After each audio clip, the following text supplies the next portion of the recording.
በዮሐንስ 1 ጀምሮ እስከ 11 ያለውን ክፍል አብረን እንመለከታለን። በሶስተኛው ቀን በገሊላ አውራጃ በቃና ከተማ ሰርግ ነበረ። የኢየሱስም እናት በዚያ ነበረች። ኢየሱስና ደቀ መዛሙርቱን ወደ ሰርጉ ተጠርተው ነበር። የወይን ጠጅ ባለቀ ጊዜም የኢየሱስ እናት የወይን ጠጅ እኮ አለቀባችሁ አለችው። ኢየሱስም አንቺ ሴት ሆይ ምን አድርግ ትይኛለሽ? ጊዜ ገና አልደረሰም አላት። እናቱም በዚያ የነበሩትን አገልጋዮች የሚላችሁን ሁሉ አድርጎ አለቻቸው። በአይሁድ የመንጻት ስርዓት መሰረት ከ75 እስከ 115 ሊትር የሚይዙ ከድንጋይ የተሰሩ 6 ጋኖች በዚያ ነበሩ። አገልጋዮቹን ጋኖቹን ውሃ ሙሏቸው አላቸው። እነርሱም ጋኖቹን እስከ አፋቸው ሞሏቸው። እርሱም ከላዩ ቀርታችሁ ለድግሱ ኃላፊ ስጡት አላቸው። እነርሱም እንዳዘዛቸው አደረጉ። የድግሱ ኃላፊም ወደ ወይን ጠጅ የተለወጠውን ውሃ ቀመሰ። ሆኖም ከየት እንደመጣ አላወቀም። ውሃውን የቀዱት አገልጋዮች ግን ያውቁ ነበር። እርሱም ሙሽራውን ለብቻው ጠርቶ ሰው ሁሉ በመጀመሪያ የሚያቀርበው ጥሩ የወይን ጠጅ ነው፣ እንግዶቹም ብዙ ከጠጡ በኋላ መናኛውን የወይን ጠጅ ያቀርባል። አንተ ግን ጥሩን የወይን ጠጅ እስካሁን አቆይተሃል አለው። ኢየሱስም ይህንን የተአምራዊ ምልክቶቹን መጀመሪያ በገሊላ አውራጃ በቃና ከተማ አደረገ፣ ክብሩንም ገለጠ፣ ደቀ መዛሙርቱም በእርሱ አመኑ ይላል።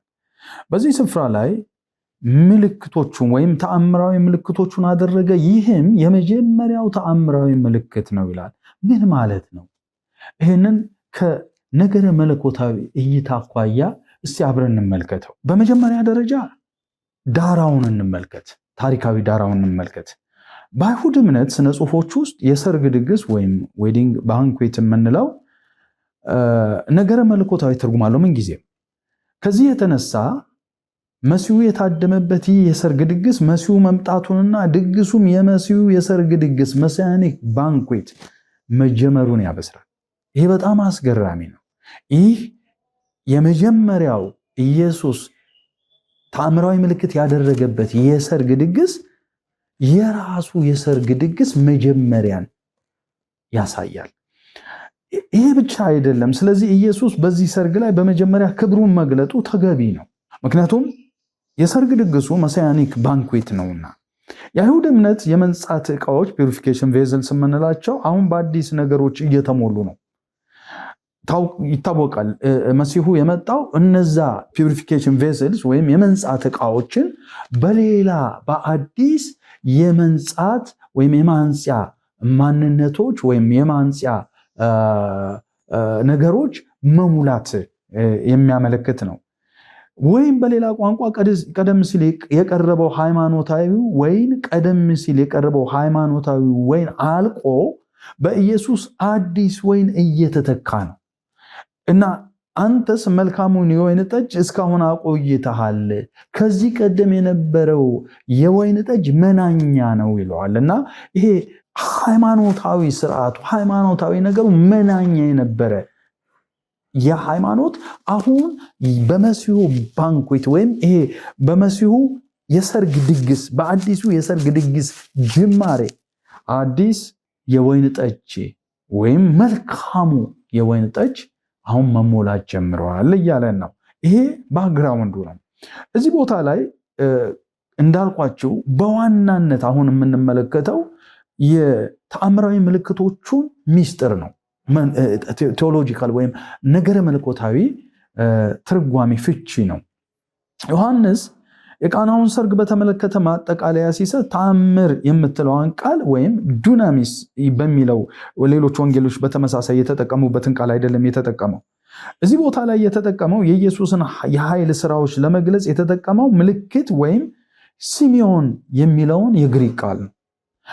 ይሄ የግሪክ ቃል ምን ማለት ነው ብለን እሱን ደግሞ ለመመልከት ዮሐንስ ወንጌሉ ራሱ የዮሐንስ ወንጌል በሁለት የተከፈለ ነው።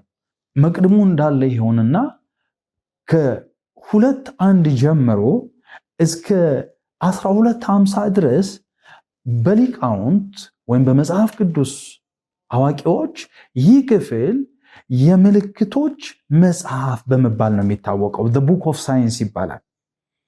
እንደዚሁ ደግሞ ዮሐንስ ከ13 እስከ መጨረሻ ያለው ክፍል የክብር መጽሐፍ ይባላል። የመጀመሪያው የምልክቶች መጽሐፍ ከ2 እስከ 12:50 ያለው ነው። 7 ምልክቶች ወይም 6 ምልክቶች የተጠቀሱበት ነው። 7ኛው ምልክት መጨረሻ ላይ the book of glory ውስጥ የሚገኘው ምልክት ነው። ስለዚህ the book of science የምንለው ወይም የምልክቶች መጽሐፍ በመባል አንደኛው ክፍል ሲከፈል፣ ሁለተኛው ዮሐንስ ወንጌል ደግሞ ከ13 ጀምሮ ከምዕራፍ 13 ጀምሮ እስከ መጨረሻ ያለው የክብር መጽሐፍ ክፍል ይባላል። ይህንን ካየን እነዚህ 7 ምልክቶች በዮሐንስ ወንጌል ላይ ተቀምጠዋል። እነዚህ 7 ምልክቶች ምንድን ናቸው እና የትኞቹ ናቸው ብለን እነሱ ማየት አለብን። ምክንያቱም 2:11 ላይ እንዲህ ነው የሚለው፣ ኢየሱስም ይህን የተአምራዊ ምልክቶቹ መጀመሪያ በገሊላ አውራጃ በቃና ከተማ አደረገ፣ ክብሩንም ገለጠ ነው። ስለዚህ ይሄ የመጀመሪያው ምልክት ነው። ስለዚህ የመጀመሪያው ምልክት ከ1 እስከ 11 ባለው ክፍል የተከናወነው ነው። ይሄ ምልክት የተፈጥሮ ውሃን ወደ ወይን መቀየር ነው። ሰው ኢየሱስ በተፈጥሮ ላይ ያለውን ስልጣን፣ በተፈጥሮ ላይ ያለውን አቅም የሚያሳይ ነው። ሁለተኛው የሹሙን ልጅ መፈወስ ነው።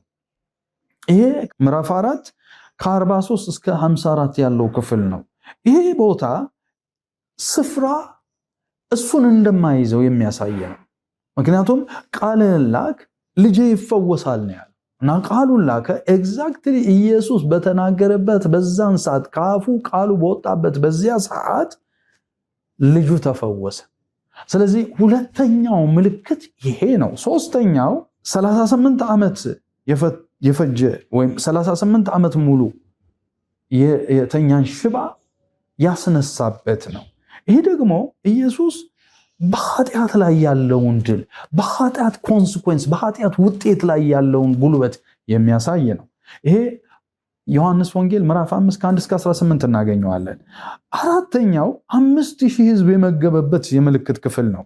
ይሄ ደግሞ ምዕራፍ 6 ከ1 እስከ 15 ያለው ቦታ ላይ እናገኛለን። ይሄ ኢየሱስ የኑሮ መፍትሄ ነው። በምድር ላይ ስንኖር እሱ ህይወት ነው፣ እሱ ምግባችን ነው፣ እሱ ልብሳችን ነው፣ እሱ ሁሉም ነገራችን ነው። ስለዚህ የሰው ልጅ በምድር ሲኖር ማለት ነው የሚያስፈልገው ጌታ ኢየሱስን ያገኘ ሰው ለኑሮ የሚያስፈልጉትን ነገሮች ሁሉ ቴኬር ያደርጋል። ኢየሱስ እሱ ይህንን ነገር ያሟላል። ስለዚህ የኑሮ ወይም በኑሮ ላይ በምድር በምንኖረው ኑሮ ላይ መፍትሄ ነው። ሐዋርያ ጳውሎስ ይሄንን ያለው በምድር የምኖረው ኑሮ በወደደኝና ራሱን ስለኔ አሳልፎ በሰጠኝ በእግዚአብሔር ልጅ ላይ ባለኝ እምነት የምኖረው ኑሮ ነው ያለው። ይሄንን ኑሮ በዚህ መልክ እንድንኖረው ይፈልጋል። ስለዚህ ይሄ ሌላው ምልክት ነው፣ አራተኛው ምልክት። አምስተኛው ምልክት አይነ ስውር ሆኖ የተወለደውን ሰው መፈወስ ነው። ምናልባት ይሄ 9 ከ1 እስከ 41 ነው እና ይሄ መንፈሳዊ እውርነትን ጭምር የሚፈውስ አምላክ ነው፣ የሚፈውስ ጌታ ነው። ስለዚህ የጨለማ ወይም በጨለማም ላይ ባለስልጣን መሆኑን የሚያሳይ ነው። መንፈሳዊ ጨለማን ጨምሮ ምድራዊ የሆነውን ዲሴቢሊቲ ጭምር ማለት ነው። ይሄ ማየት አለመቻለን የሚፈውስ ጌታ ነው። ሌላ አልዓዛርን ከሞት አስነስቶታል። 6ኛው ምልክት ማለት ነው።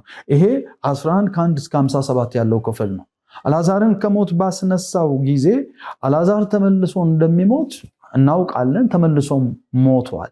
ነገር ግን ኢየሱስ ለስጋዊ ሞትን ለመንፈሳዊ ሞትን መፍትሄ ነው። የአልዓዛር ከሞት መነሳት በሞት ላይ ኢየሱስ ክርስቶስ በስጋ ሞት ላይ ስልጣን እንዳለው የሚያሳይ ነው።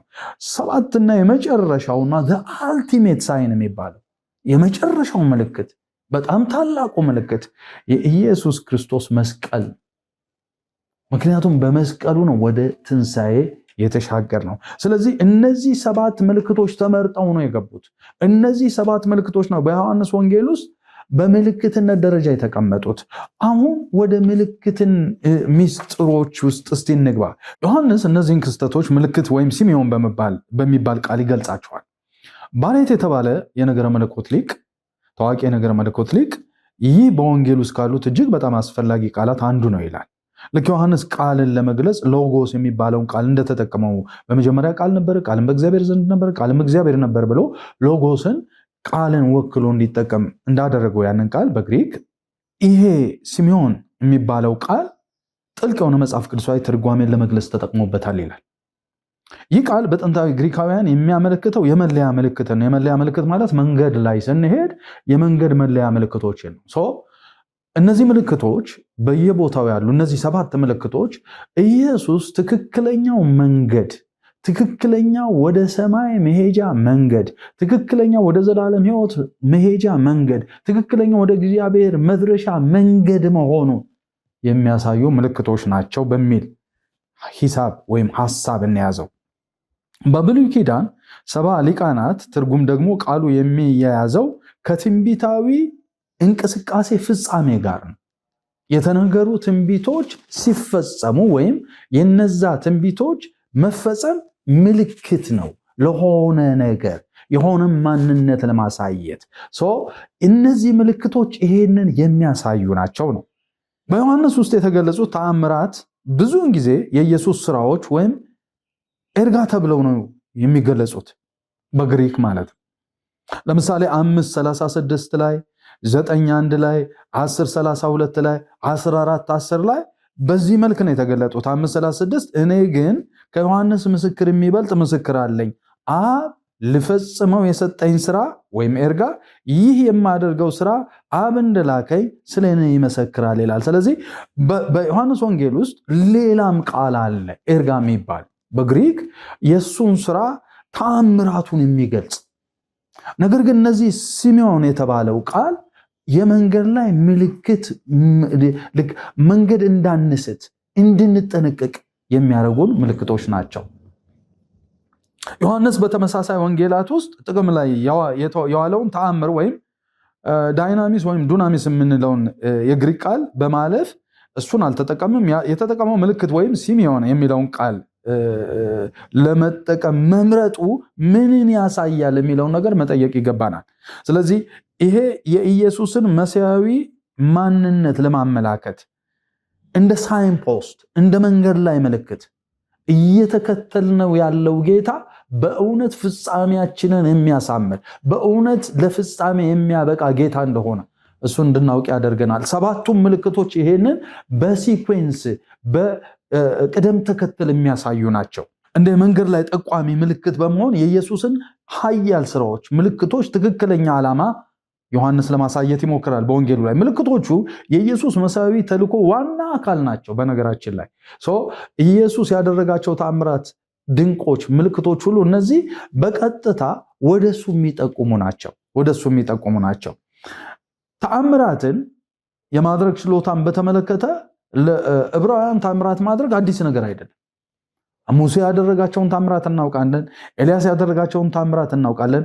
ነቢያቶች፣ ታላላቅ ነቢያቶች እነዚህን መስራት ይችሉ እንደነበር እናውቃለን። ሆኖም ዮሐንስ ከነዚህ ክስተቶች ባሻገር እንድናይ ምልክቱን ወደ ፍጻሜ የሚያደርስ መንገድ እንጂ በራሱ ፍጻሜ እንዳልሆነ እንድናይ ይፈልጋል። ወይም ምልክቶቹ ምንድነው? ወደ ፍጻሜ የሚያደርስ መንገድን ነው የሚያሳዩት። በራሳቸው የአንድ ነገር ፍጻሜ አይደሉም። አሁን በእኛ ዘመን ተአምራት ሆኑ ሲባል የአንድ ነገር ፍጻሜ አድርገን ነው የምንመለከታቸው። ነገር ግን እነዚህ ተአምራት ሊጠቁሙ የሚገባው የመንገድ ላይ ምልክቱን ነው። ወዴት እየሄድን ነው? መስመራችን ወዴት ነው? እሱን ነው። ስለዚህ የምልክቶቹ ዓላማ የኢየሱስን ክብር መግለጥ፣ ምልክቶቹ ከራሳቸው በላይ ወደሆነ ነገር ያሳያሉና በዋናነት ይሄ ነው። ኢየሱስ ማን እንደሆነና ምን ማድረግ እንደሚችል ያሳያሉ። እነዚህ ምልክቶች በመቅድሙና በመግቢያ የተነበዩትን ክብሩን አየን። 1:14 ላይ ማለት ነው።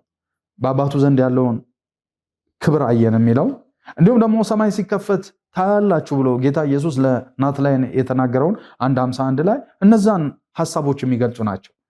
ኢየሱስም በዚህ መጽሐፍ ያልተጻፈ ሌላ ብዙ ምልክት በደቀ መዛሙርቱ ፊት አደረገ ይላል ዮሐንስ 20:30-31 ሲያጠቃልለው ማለት ነው። ማጠቃለያው ላይ እንዲህ ነው የሚለው፣ ብዙ ምልክቶች አደረገ፣ ነገር ግን ኢየሱስ እርሱ ክርስቶስ የእግዚአብሔር ልጅ እንደሆነ ታምኑ ዘንድ አምናችሁም በስሙ ሕይወት ይሆንላችሁ ዘንድ ይህ ተጽፎላችኋል ይለናል። ስለዚህ እነዚህ ምልክቶች ዴስቲኔሽናችንን ወይም መዳረሻችንን የሚያሳዩ ናቸው።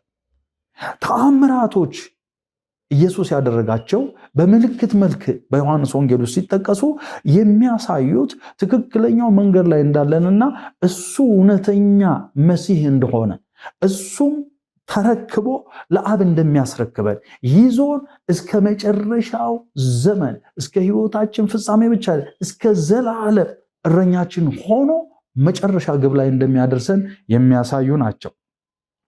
የኢየሱስ ታምራት ልናይ የሚገባል ይሄ ራቁቱን ያለ ኃይል ወይም ጥሬ ኃይል የተገለጠባቸው ታምራት አይደሉም። እነዚህ ምልክቶች ዓላማ ያላቸው ናቸው። ወይም ደግሞ ህዝብ ለማስደመም የሚደረጉ አልነበሩም። ህዝቡም እንዲደመም አይደለም ዋና ሐሳቡ። በትክክል እርሱ ማን እንደሆነና በምን አይነት መንገድ ላይ እየሄደ እንደሆነ ህዝቡ እንዲያውቅ የሚያደርጉ ምልክቶች ናቸው።